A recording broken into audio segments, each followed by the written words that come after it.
കേന്ദ്ര അവഗണനയ്ക്കെതിരെ KSKTU നേതൃത്വത്തിൽ പാവങ്ങളുടെ പടയണി എന്ന പേരിൽ ചാഴൂരിൽ സംഘടിപ്പിച്ച ജനകീയ സംഗമം കേന്ദ്ര വർക്കിംഗ് കമ്മിറ്റി അംഗം PK ബിജു ഉദ്ഘാടനം ചെയ്തു. രാജ്യത്തിന്റെ ചരിത്രത്തിൽ സുപ്രധാനമായ ഒരു സമരാധ്യായമായി മാറിയില്ലേ ഡൽഹിയിലെ മുഖ്യമന്ത്രിയും 20 മന്ത്രിമാരും MLA-മാരും MP-മാരും എല്ലാവരും ചേർന്ന് നടത്തിയ ഐതിഹാസികമായ സമരം. ആ സമരത്തിൽ പങ്കെടുക്കുന്നതിന് വേണ്ടി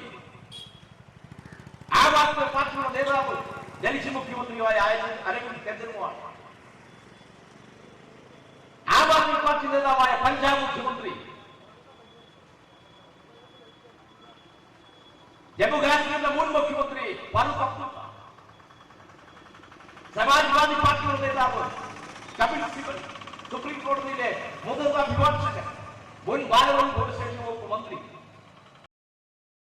KR പ്രജിത്ത് അധ്യക്ഷനായി.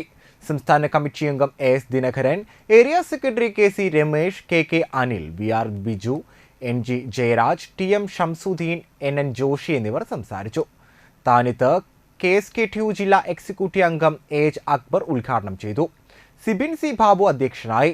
Area secretary MV Mukesh, MP Sahadevan, KS Shaiju എന്നിവർ സംസാരിച്ചു.